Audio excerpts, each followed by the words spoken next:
Pour mon travail, j'ai eu la chance de beaucoup voyager. Et récemment, je me suis aperçu d'un truc qui n'allait pas du tout dans ma vie. À chaque fois que je partais en voyage, la première chose que je mettais dans mon sac, c'était le chargeur de mon téléphone. Pas ma brosse à dents, pas mon passeport, pas même une photo de famille, non, d'abord le chargeur. Comme si ma seule et unique hantise était que ma batterie soit vide. À croire que je cherchais plus souvent le chargeur de mon téléphone que le sens de ma vie.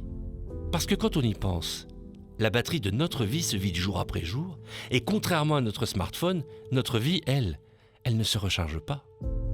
Il y a quelque temps, j'ai accompagné un ami voir sa mère dans une maison de retraite. Pendant qu'il profitait de sa maman, je l'attendais sur un banc à l'ombre d'un platane dans le petit jardin ensoleillé. Une dame m'a reconnu et est venue s'asseoir à mes côtés avec un grand sourire, suivi d'une autre, et en quelques instants, j'étais entouré d'une petite dizaine de personnes âgées.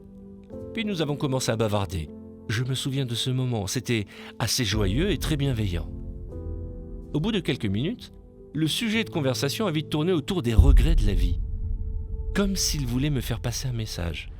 Tous ces visages, toutes ces âmes qui me racontaient leurs histoires, ça m'a profondément bouleversé. Parce qu'au fond de moi, je voyais bien que s'ils me confiaient leurs regrets, c'est parce qu'ils avaient conscience que pour eux, il était déjà trop tard pour réaliser leurs rêves.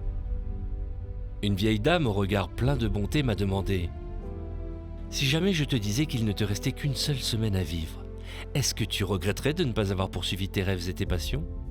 Est-ce que tu regretterais de ne pas avoir vécu ta vie pleinement?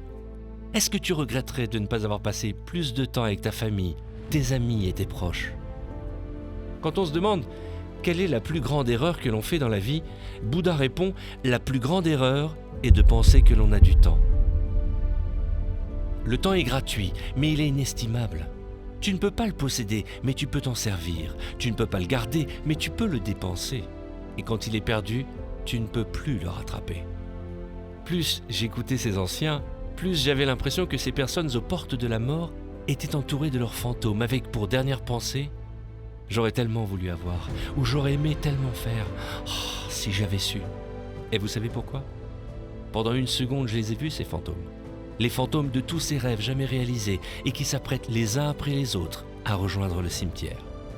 Un cimetière où l'on enterrera tous les voyages que tu voulais faire, tous les gens à qui tu aurais voulu dire « je t'aime », tous ceux que tu aurais aimé prendre dans tes bras, tous les concerts auxquels tu rêvais d'assister, tous les fous rires dont tu t'es privé.